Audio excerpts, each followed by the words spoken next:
Hey everybody, my name is Jay, and I recently finished getting each character in Soul Calibur VI to S rank. It took longer than I'd care to admit, but I still wanted to share how I was able to do it. I want to preface this by saying this is not an exact guide on how to master every character in the game. It's far from it. Anyone who's frequent in my stream would know that I sometimes complete these runs knowing very little about the character that I was playing. Looking at you, Siegfried. Looking at you, Nightmare. Zaslamel. These characters and other characters I was bad at playing. They didn't really mesh with my style. With other characters, I was terrible. I was really bad with particular characters. The goal of this video is to give you an approach to learning a new character and finding success in improvising and adapting in the match to what an opponent throws at you when you have limited knowledge on how to play your character. So the first thing is starting to get your fundamentals right. I'll kind of show you what I mean. The idea is to focus on simple, straightforward, fundamental assets your character has in common, frequent situations.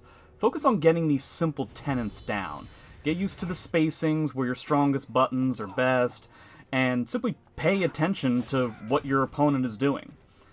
Eventually, the simple game plan you have won't be enough because the opponent is better than you, knows their character better than you know yours, throws something at you that is unexpected.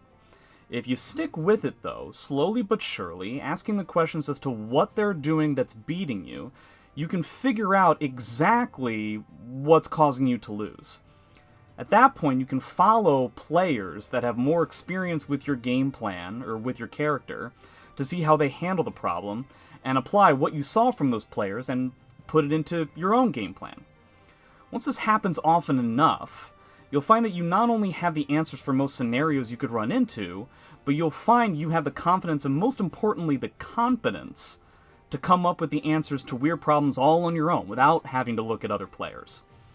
This is where many SE6 specific players tend to falter, as I find that they tend to focus on fancy combos or optimal punishes to situations that don't really happen all that often. It's a lot more about flash than substance.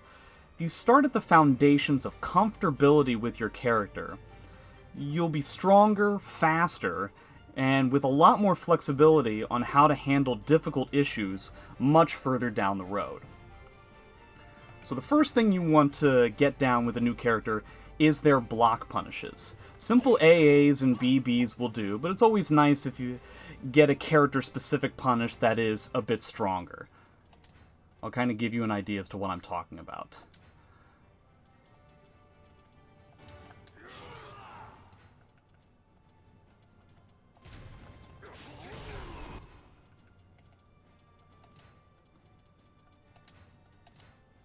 This. You know, something like that. Very simple ideas. I think I have counter hit on, so I'm just going to turn that off for a second. If you can get something simple, like that kind of a punish, that's good and everything, but if you can get something that's a little bit more substantive, like Yoshi's 4B on a -12 punish rather than a common AA, well, that will be a lot better. Another example would be 2B being able to use B hold rather than BB. It gives her a proper knockdown and is more of a character-specific kind of thing. You want to make sure that you have a consistent punish for -10, if your character has one, -12, 14, 16, and 18, all character permitting.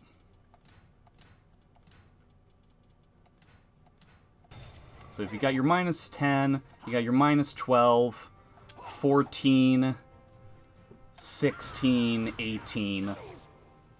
And the reason why this is so important is because you want to make it where simply standing there in guard against your opponent is scary for them.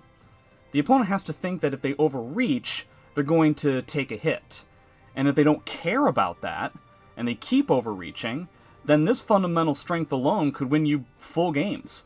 I don't know how many times I've run into somebody who's just going with mono unsafe moves, and all I have to do is walk and block, and I don't really have to exert any mental energy into the gameplay whatsoever. They're providing the win for me. Now, obviously, if you're just starting out, knowing what is punishable by your minus 10, 12, 14, it won't be so obvious. So if you find someone abusing a certain move over and over again in a game, try out your fastest punish first, and if it doesn't work, you may have to just simply move on while you're playing the match. If it does work, then the next time they use the move, try your next slowest punish. This will give you a feel for how to win the game that you're in at the moment, and get you used to testing the strengths of certain buttons and tactics progressively. And once you're out of the set, try again in training mode, kind of like what I'm doing here, just to see if online was potentially hindering your ability to punish, or if your punish could have been even stronger. Best example would be, Geralt 1AA. Sure, I can get something like this, but I can also get something like this, and it can tend to be a bit better. As long as you get the optimal or stronger punish the next time you play against that character, even if you lose the full match, it can be a sign that you're improving as a player with this character. Fighting games are a game of inches. You don't have to find gigantic improvement within just a few minutes. Just finding one small step towards your fundamental strength as a player means a lot more than just winning a game in ranked mode. The next thing that you want to do is you want to get punishes down for using while rising moves.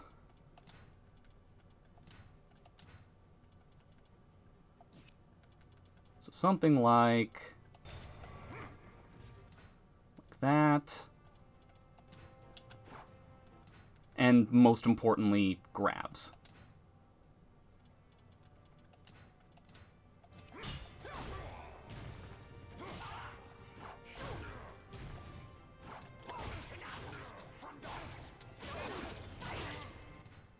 You want to find your fastest buttons to deal with some of the small lows that are minus 12 or 14, like you would with Yoshi's Wall Rising K, and find your best punishes you can for ducking grabs.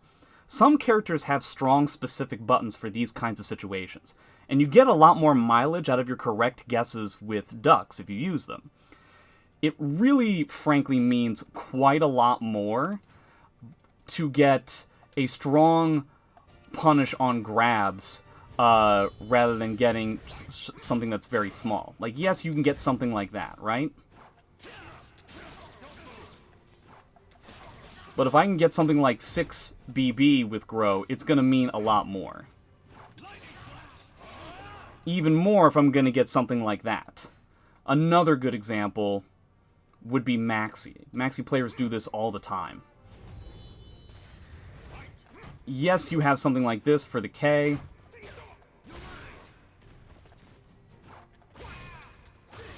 But they'll use something like a Wall Rising B to go into some sort of a stance, rather than getting the guaranteed damage they could get off of something like Full Crouch 3A plus B. You want to try and find those character-specific things, because these additional buttons, and adding them to your repertoire, do something similar to the block punishes I was talking about from before. They make your defensive play much scarier, and can put anyone playing against you on their toes. You want to make sure that you find these types of buttons, if available, for your character, again, to make it so that you don't have to make a lot of decisions and really put yourself out there against your opponent and have them just kind of provide the win for you on their own. The next thing you want to be able to do is find some buttons to use on your Oki when you get a particular knockdown. You want to try to figure out which moves can force blocks when the opponent is on the ground, which ones catch rolls, which ones catch sidesteps if they immediately tech back and sidestep, something that people often do. If you can start instigating some set play once you get a single knockdown, matches will be over fast enough to make your head spin. Getting the opponent into some sort of a rhythm of having to stand block on each knockdown can really stump people and make their game plan fall apart. This is easier with some characters than it is with others. For instance, that seeing how I'm really on Maxi at the moment. Yeah, you've got something like 1B, 2K. You can maybe go for something like 66B plus K, but it is unsafe. It's not the easiest thing in the world. His Oki I never found to be all that strong. Killick is very similar, where the waste of catching rolls is really just based entirely off of something like 1A or 3B. With other characters, it's significantly simpler. Some characters just have the ability to make people get up off of the ground every single time. Their mix-ups on their Oki may not be all that strong, but boy are they really fantastic with force blocks, and the second that you have a force block, the second that you have the ability to get the opponent to just simply stand up and block, and then you can incorporate a level of set play into your game plan. Now after that comes grabs. Grabs are really important for every character, but play a different role for each of them. Now, for a character like, shall we say, Astaroth, or Ivy, how to use grabs is pretty obvious. With the kind of range and the damage that they get off of grabs, you basically use them however you want, and are the main tool that the opponents are very scared of. Some characters can get a lot of opportunities for grabs due to how scary their mids are. I'm looking at Siegfried, I'm looking at Nightmare, I'm looking at Cervantes. Rarely do people want to risk a launch for a third of their life to potentially duck a grab. So grabbing is a great way to punish people who simply stand block at all times. Then you've got other characters like X or Cassandra, who get grab opportunities due to how easily they just smother opponents with a lot of attacks. Sometimes it takes longer with these characters to find grab opportunities because people want to get away against them. But if you mash on them often enough, the opponent tends to get the picture. So depending on the character you're talking about, they may use grabs a little bit better than others. Now, after that, all you're really left to do when you're just going in training mode is just learning simple 2 to 3 hit combos. You get them on certain important launchers that you can hit easily, and some pokes to do in neutral in order to set them up. These are typically the easiest kinds of things to find and easiest things to use and remember. You'll use them a lot more often than anything else. Launchers are used to punish people ducking your grabs and lows, and pokes are used for neutral type situations to feel out your opponent's rhythm and get some frame advantage in the process. That's really all there is to them, and you'll be using those combos the most. Find the ones that work for you, that you remember the easiest, and stick with them as much as you can. If you find ones that are better, or ones that fit a hole in your game plan that people are exploiting, just try to find another move to add. If you go through your move list that way, you progressively build a stable, solid collection of moves that to fall back on when you aren't sure what's going on. Now, one quick note on move lists. Move lists in Namco games can be quite daunting. So trying to go through the whole thing right off the bat can be a bit challenging. You'll probably forget the first half after you're done getting through the second half. There's no need to make it so difficult and tedious, in my opinion. Becoming more comfortable with your character through matches can give you a level of practical application you don't get when you're in training mode the whole time. All of that can be done before even a single match is played, but obviously training mode can only get you so far. All of the tenets that I've talked about, you can do from the word go. Now, this is kind of where the hard part starts. The first thing that really gets important to practice in match is your character's movement and spacing. Sure, you can practice this a little bit in training mode, but it's easy to plan out your attacks to hit right at the tip when the target stands still. What kind of movement does your character have? Do they benefit from step G like Cervantes, or do they practically teleport when they sidestep like Huang? You want to find out what type of movement is good for your character and lean on that when you're trying to get used to your buttons in neutral. The main thing to keep in mind with movement is to move with purpose. I don't know how many times I've analyzed someone's match and asked why they moved right at that moment in that way, and the response is just something like, lol, I don't know. If that's the case, then what's the point? What's the point of moving? Directionless movement leads to a lack of damage and makes it impossible to learn anything from the match. If you play a match, then watch it back, you should be able to figure out why you used all the attacks you used and why you moved when and where you did. If you can't do that, you have to change that mentality really quick. I'm not saying you need to be able to give an answer that takes the next 30 seconds of the match into account like we're chess grandmasters, but you have to have something. I sidestepped here because the opponent was doing a lot of Umbrella. I'm playing against Setsuka. I was Ivy, playing against Talum, and they were right next to me, so I got scared, and I tried to back away. These are totally reasonable answers, and they aren't too far away from your overall end goal. Once you're conscious about your movement decisions, you can start getting more reward out of them when you're right. People sidestep verticals and they get a grand total of like a stand kick as a punish, or they get a grab attempt, which is even worse. If that was what you're looking for, then what was the point of sidestepping? You sidestepped a vertical and you got everything you wanted out of that sidestep. So why didn't you go for a launcher for your punish? You should be thinking about this before you sidestep, not after. The whole thing is a full combination. Now, the last thing I can't really show in training mode. You need to keep it in mind, and it's by far the hardest, and is always something you need to work on in every match. You need to pay attention to what the opponent is doing. So many people, even playing the game for years, are only paying attention to what they're doing, and don't consider how the opponent is counterplaying them.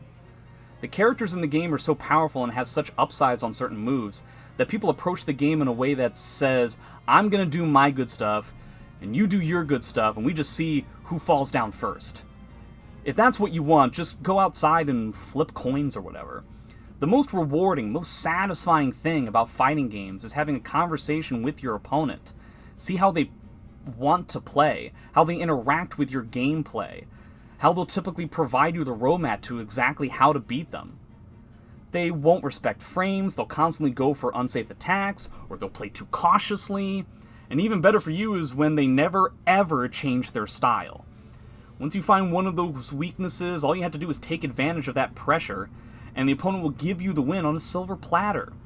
This is certainly a lot harder than just playing a character you're comfortable with and going on a cruise control during the match and just seeing what happens. That can really only take you so far, though.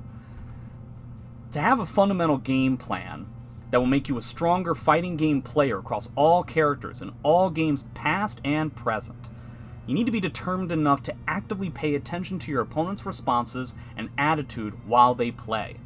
Sometimes top players are able to pull things off that seem unbelievable and unobtainable to the viewers.